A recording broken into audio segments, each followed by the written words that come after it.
Hi friends, கதை கேட்கலாம் by Sudha Suresh சேனலுக்கு உங்களை அன்புடன் வரவேற்கிறேன். பேசிக்கொண்டிருப்பது நான் எழுத்தாளர் சுதா சுரேஷ். இன்றைக்கி நம்ம சேனலில் நாம் பார்க்க போகிறது இவனும் ராமனே கதையின் அடுத்த 2 அத்தியாயங்கள். வாங்க நாம் இப்போ கதைக்குள்ளே போகலாம். அத்தியாயம் 47. அது தேவலோகம் என்றதும் ஆச்சரியத்துடன் பார்த்து கொண்டிருந்த ராமையும் நேத்ராவையும் பார்த்த வாமனக்குள்ளர், என்ன இளைஞனே, இருவரும் அப்படியே திகைத்து நின்றுவிட்டீர்கள், என் கையை விட்டு இறங்கலாமே இப்போது என்று கூறியதும் தான் இருவரும் தன் நிலைக்கு வந்தனர். அவருடைய கைகளில் இருந்து இருவரும் மெல்ல இறங்கினர். நீங்கள் இருவரும் போக வேண்டிய இடம் இதுதான். அடுத்த கட்ட சோதனை உங்களுக்கு இங்குதான் நடக்கப் போகிறது. உள்ளே செல்லுங்கள். மிக்க நன்றி ஐயா. தங்களின் இந்த உதவியை நாங்கள் என்றும் மறக்க மாட்டோம். இருவரும் உள்ளே சென்று வெற்றியுடன் திரும்புங்கள்.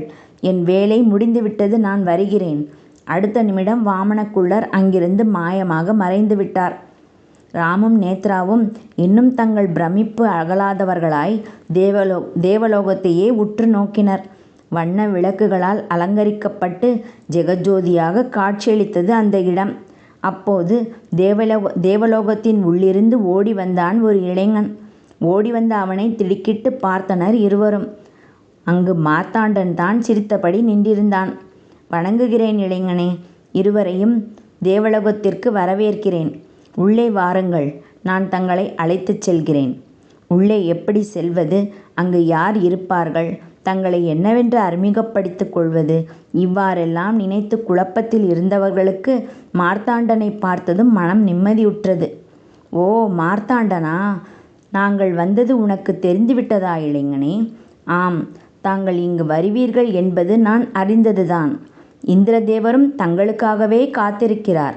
என்னது, இந்திரதேவரா? அவர் எங்களுக்காக காத்திருக்கிறாரா? இருவருக்கும் நடப்பது எதையும் நம்ப முடியாமல் கனவுலகில் நடந்து செல்வதைப் போல் மார்த்தாண்டனுடன் அவன் பின்னையே நடந்து சென்றனர். இடம் பார்க்கடல். முகம் முழுவதும் சிரிப்புடன் அமர்ந்திருந்த லட்சுமி தேவியை உற்று நோக்கினார் நாராயணர். தேவிக்கு அளவு கடந்த சந்தோஷமோ? ஆனால் தேவி அவரை கவனித்தால்தானே? அவர் பாட்டுக்கு சந்தோஷ கனவுகளில் மிதந்து கொண்டிருந்தார். நாராயணர் தேவியின் தோளை தட்டி அவருடைய கவனத்தை தன் பக்கம் திருப்பினார். என்ன சுவாமி, தங்களுக்கு ஏதும் வேண்டுமா? ஏன் இப்போது அழைத்தீர்கள்? ஏன் தேவி, நீ நடந்து கொள்வது உனக்கே நியாயமாக தோன்றுகிறதா? ஏன் சுவாமி, நான் தங்களுக்கு இப்போது என்ன அநியாயம் செய்துவிட்டேன்? தாங்கள் பேசுவது எனக்கு புரியவில்லையே. நம் பக்தன் கஷ்டப்பட்டாலோ அல்லது அவனுக்கு ஏதாவது பிரச்சனை என்றாலோ மட்டும் என்னை எப்படியெல்லாம் பேசுகிறாய், அவனுக்காக என்னிடம் எப்படியெல்லாம் சண்டை பிடிக்கிறாய். ஆனால் அதிலிருந்து அவன் மீண்டு விட்டால் மட்டும் நீ தனியே சந்தோஷப்பட்டு கொள்கிறாயே. நீ செய்வது சரியா தேவி? நான் என்ன செய்ய வேண்டும் என்று கூறுகிறீர்கள் சுவாமி? நீ மகிழ்ச்சியாக இருக்கும்போது நீ உன்னுடன் என்னையும் வைத்து கொள்ள வேண்டும் அல்லவா தேவி? ஆமாம் ஆமாம், இவரை அருகில் வைத்து கொண்டு சந்தோஷப்பட்டால் அவ்வளவுதான். அந்த ஆனந்தத்தில் என்ன பேசுகிறோம் என்பதையே மறந்து ஏதாவது உளறுவார், எனக்கு தெரியாது என்று மனதில் நினைத்து கொண்டார் தேவி. என்ன சிந்தனை தேவி? ஒன்றுமில்லை சுவாமி, தாங்கள் சொல்வது சரிதான் என்று நினைத்தேன். இனி அவ்வாறே செய்கிறேன் பிரபோ. இப்போது தங்களுக்கு சந்தோஷம்தானே? மிக்க சந்தோஷம். அது சரி சுவாமி, தேவலோகத்தில் இந்திரதேவரா ராமுக்கு டாஸ்க் கொடுக்க போகிறார்? ஆம் தேவி, அதேதான், சரியாக கூறினாய். நம் பக்தனுக்கு அவனுடைய அடுத்த கட்ட தேர்வு இங்கு தேவலோகத்தில் தான் நடக்கப் போகிறது. அதுவும் இந்திரதேவர் தான் அந்த பரீட்சையை நடத்தப் போகிறார். அது எப்படி இருக்கப் போகிறதோ நினைத்தாலே கொஞ்சம் கலக்கமாகத்தான் உள்ளது சுவாமி. பயம் தேவையில்லை தேவி. இந்த டாஸ்க் கொஞ்சம் வேடிக்கை நிறைந்த ஒன்றுதான். மிகவும் கடினமாக செய்யக்கூடியது அல்ல. ஆனாலும் அதை வெற்றிகரமாக செய்து முடிக்க கொஞ்சம் கவனமும் சமயோசித புத்தியும் அதனுடன் கொஞ்சம் அதிர்ஷ்டமும் வேண்டும். அது மட்டுமல்ல தேவி, இந்த தேர்வில் உன் பங்கும் இருக்கப் போகிறது. என்னது, என் பங்கு இருக்கப் போகிறதா? எப்படி? நான் என்ன செய்ய போகிறேன் பிரபு இதில்? இப்போதே அத்தனையும் தெரிந்து கொண்டு விட்டால் பிறகு விளையாட்டில் சுவாரஸ்யம் இருக்காது தேவி. பொறுத்திருந்து கவனி. ஓகே? போங்கள் சுவாமி, சினுங்கினார் தேவி. இதைத்தான் நான் எதிர்பார்த்தேன். வெற்றி சிரிப்பு சிரித்தார் நாராயணர். ராமையும் நேத்ராவையும் தேவலோகத்தின் உள்ளே அழைத்துச் சென்றான் ராம். ராமையும் நேத்ராவையும் தேவலோகத்தின் உள்ளே அழைத்துச் சென்றார் இந்திரதேவர். உள்ளே அந்த பெரிய அரசவை ஏராளமான தேவர்கள் கூடியிருந்தனர். சபையின் நடுவே கம்பீரமாக அழகே உருவாக சிம்மாசனத்தில் அமர்ந்திருந்தார் இந்திரதேவர். கொஞ்சம் பயத்துடன் பயபக்தியுடன் உள்ளே நுழைந்து இந்திரதேவரை வணங்கினர் ராமும் நேத்ராவும். வணங்குகிறோம் இந்திரதேவரே. நல்வரவு உரித்தாகுக. பூலோகத்தில் இருந்து வந்திருக்கும் ராம், பூலோக ராமன். பரவாயில்லை, பார்ப்பதற்கு கூட அந்த ராமாயணத்து ராமன் போன்று முகத்தில் அன்பு தவழ அவரை போன்று அழகாகவும் இருக்கிறாய். இந்த பெண்தான் உன்னுடன் வந்த சிங்கப்பெண்ணோ? நீயும் தைரியலட்சுமியாகத்தான் இருக்கிறாய் பார்ப்பதற்கு. நன்று. இங்கு வருவதற்குள் படாத பாடு பட்டுவிட்டீர்கள் போல. அப்படியா? ஆம் இந்திரதேவரே, மிகுந்த சிரமத்திற்கு பிறகுதான் இங்கு வந்து சேர்ந்தோம். எப்படியோ கடைசியில் அந்த இறைவனின் அருளால் வந்தடைந்து விட்டோம். ஆகட்டும். உனக்கான டாஸ்க் நாளை தான் நான் தரப்போகிறேன். இப்போது வந்த களைப்பு இருக்குமல்லவா? சென்று குளித்து அறுசுவை போஜனங்களை வயிறார உண்டு பசியை போக்கிக் கொள்ளுங்கள் முதலில். பிறகு களைப்பு நீங்க நன்றாக இளைப்பாருங்கள். நாளை இங்கு வந்தால் போதும். புரிந்ததா இளைஞனே? ஆகட்டும் இந்திரதேவரே, தாங்கள் கூறியபடியே செய்கிறோம். இப்போது போய் வருகிறோம். மார்த்தாண்டா, இவர்களை அழைத்துச் சென்று இவர்கள் தங்குவதற்கான அறைகளை காட்டு. செல். ஆகட்டும் தேவா. மார்த்தாண்டன் இவர்கள் பக்கம் திரும்பி என்னுடன் வாருங்கள் என்று இருவரையும் அழைத்துச் சென்று 2 பிரம்மாண்டமான அறைகளை காட்டினான். இருவரும் ஒவ்வொரு அறைக்குள் சென்று குளித்து முடித்துவிட்டு வாருங்கள், நான் தங்களுக்காக இங்கு காத்து கொண்டிருப்பேன். வந்தவுடன் போஜன அறைக்கு அழைத்துச் செல்கிறேன். இருவரும் தனித்தனியாக வெவ்வேறு அறைக்குள் சென்றனர். அரசர்கள் தங்குவதற்கு ஏற்ற மாதிரி இருந்தது அறை. பரவாயில்லையே, ரொம்ப நல்லாவே கவனிக்கிறாங்களே என்று வியப்புடன் நினைத்தவாறே குளிக்கச் சென்றான் ராம். நேத்ராவோ ராமோட புண்ணியத்தில் தேவலோகத்துல எல்லாம் வந்து இங்கேயும் ஒரே ராஜ உபச்சாரம்தான். நம்பவே முடியலை, இதெல்லாம் கனவா நிஜமான்னு என்று தன்னைத்தானே கையில் கிள்ளி பார்த்து கொண்டாள். அம்மா வலிக்குது, இது கனவில்லை நிஜந்தான் யோசித்து கொண்டே குளிக்கச் சென்றாள். இருவரும் குளித்து முடித்து உடைமாற்றிக்கொண்டு புத்துணர்ச்சியுடன் வெளியே வந்தனர். இவர்களுக்காகவே அங்கு காத்திருந்தான் மார்த்தாண்டன். வந்துவிட்டீர்களா? வாருங்கள் என்னுடன் போஜன அறைக்கு. மூவரும் நடந்தார்கள். கொஞ்ச தூரம் நடந்ததும் பலவிதமான அறுசுவை உணவுகளின் வாசனை கமகமவென்று மூக்கை துளைத்தது. டே ராம், பாயாச வாசனை ரொம்ப அற்புதமாக வருதுடா, டேஸ்ட்டு சூப்பராக இருக்கும் போல என்று அவன் காதை கடித்தாள். பேசாம வாடி அதட்டினான் ராம். போஜன அறை வந்துவிட்டது. சாப்பாட்டு மேஜையில் பலவிதமான உணவுகள் அடுக்கி வைக்கப்பட்டிருந்தன. தாங்கள் இருவரும் இங்கு அமர்ந்து வேண்டியதை எடுத்து உண்ணுங்கள். வேறு ஏதாவது தேவை என்றால் இங்கு இருக்கும் பணிப்பெண்களிடம் கேளுங்கள். அவர்கள் உங்களுக்கு தேவையானதை எடுத்து தருவார்கள். தாங்கள் இருவரும் உண்டு முடித்த பின்னர் தங்கள் அறைக்கு செல்லலாம், இளைப்பாறலாம். நாம் நாளை பார்ப்போம், வருகிறேன் என்று சொல்லிவிட்டு போய்விட்டான் மார்த்தாண்டன். இருவரும் சாப்பிட அமர்ந்தனர். தேவலோகமாயிற்றே, சுவைக்கு சொல்லவா வேண்டும்? தேவாமிர்தமாக தெரிந்தது இருவருக்கும். உண்டு முடித்துவிட்டு இருவரும் மார்த்தாண்டன் கூறியபடி தங்கள் அறைக்குள் புகுந்து கொண்டனர். சிறிது நேரம் ஆசுவாசப்படுத்தி கொண்டு கண்கள் சொக்க படுக்கையில் சென்று விழுந்தான் ராம். நேத்ராவும் அப்படித்தான். இருவருமே அடுத்த நிமிடத்திலேயே ஆழ்ந்த நித்திரைக்கு சென்று விட்டனர். மறுநாள் ராமுக்கு அங்கு நடக்கப் போகும் டாஸ்க் என்ன? இதை அவன் சரியாக செய்து முடிப்பானா? அடுத்த அத்தியாயத்தில் பார்ப்போம். அத்தியாயம் 48. ராமும் நேத்ராவும் அசதியில் இரவு நன்கு உறங்கினர்.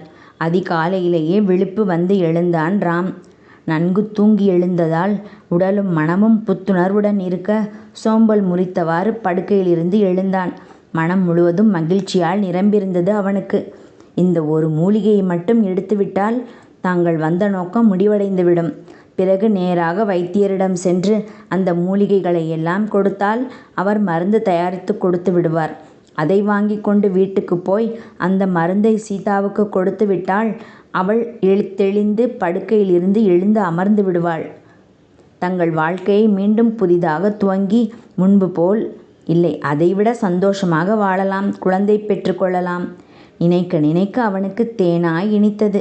சீதாவை பார்க்கப் போகிறோம், அதுவும் அவளை படுக்கையில் அல்லாமல் பழைய மாதிரி துருதுருவென ஓடி ஆடுபவளாக காணப்போகிறோம் என்கிற நினைப்பே அவனுடைய மனதிற்கு ஒரு அசாத்திய நம்பிக்கையும் தைரியத்தையும் கொடுத்தது.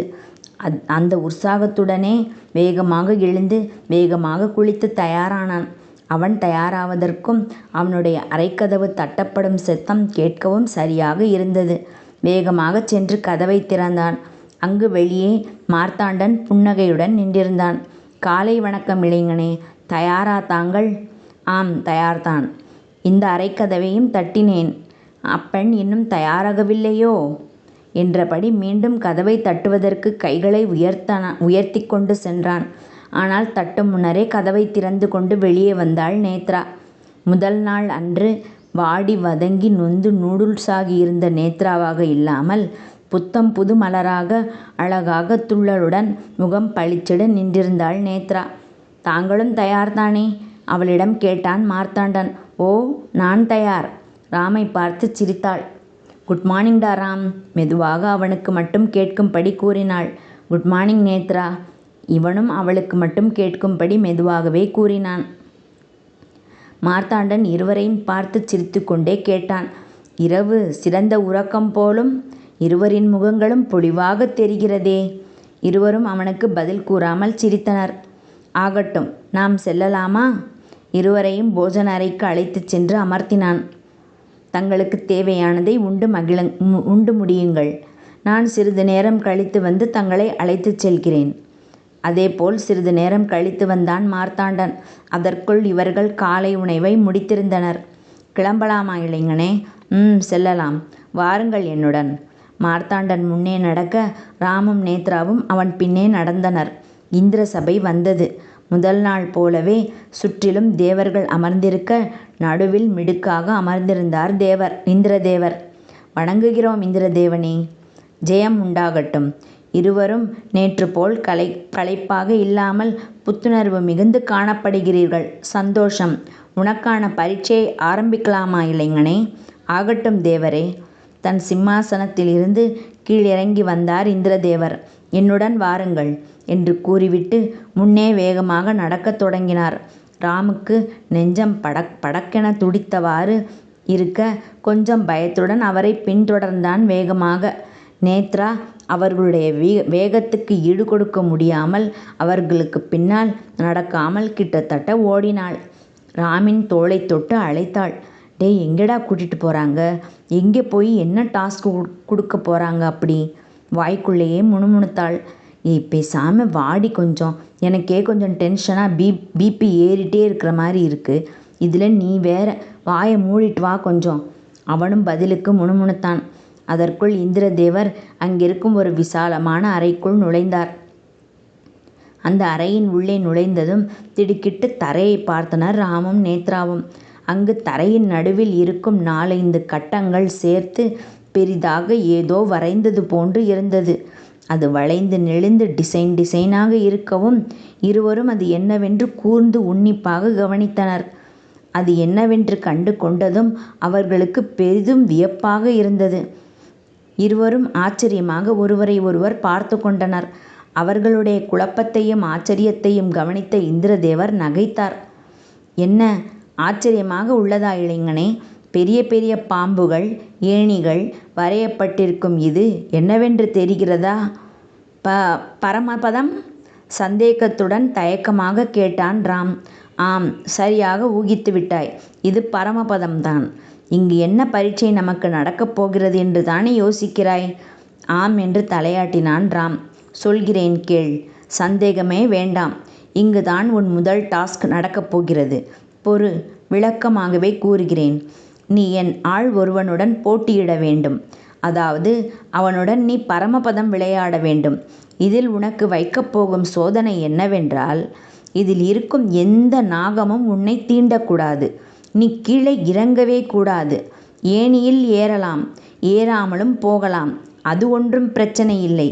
ஆனால் விளையாட்டு ஆரம்பித்து முடியும் வரையில் உன்னை எந்த ஒரு சர்ப்பமும் தீண்டவே கூடாது. அதுதான் விதி. அதுதான் உனக்கான டாஸ்க். இந்திரதேவர் சொல்வதை கேட்டு அதிர்ச்சி அடைந்தான் ராம். அதெப்படி முடியும்? எந்த பாம்புமே தீண்டக்கூடாது என்றால் அது என் கையிலா உள்ளது? இதென்ன சோதனை? கடவுளே என்று மனதிற்குள் நினைத்தான் ராம். அப்படி ஒருவேளை நாகம் எதுவும் உன்னை தீண்டி நீ கீழே இறங்கும் நிலை வந்தால் உனக்கு மூலிகை கிடைக்காது. நீ தோற்றதை ஒத்துக்கொண்டு அக்கணமே இங்கிருந்து வெளியேற விட வேண்டியதுதான். என்ன, புரிந்ததா இளைஞனே? புரிகிறது. ஆனால் இதெப்படி சாத்தியம்? அது என் கையில் இல்லை அல்லவா? தாயக்கட்டையில் என்ன விழுகிறதோ அதை என்னால் மாற்ற முடியாதே. என் விருப்பத்திற்கு ஏற்றாற்போல் அதை விளைவிக்கும் சக்தி என்னிடம் இல்லையே இந்திரதேவா. இளைஞனே, பதட்டம் வேண்டாம்.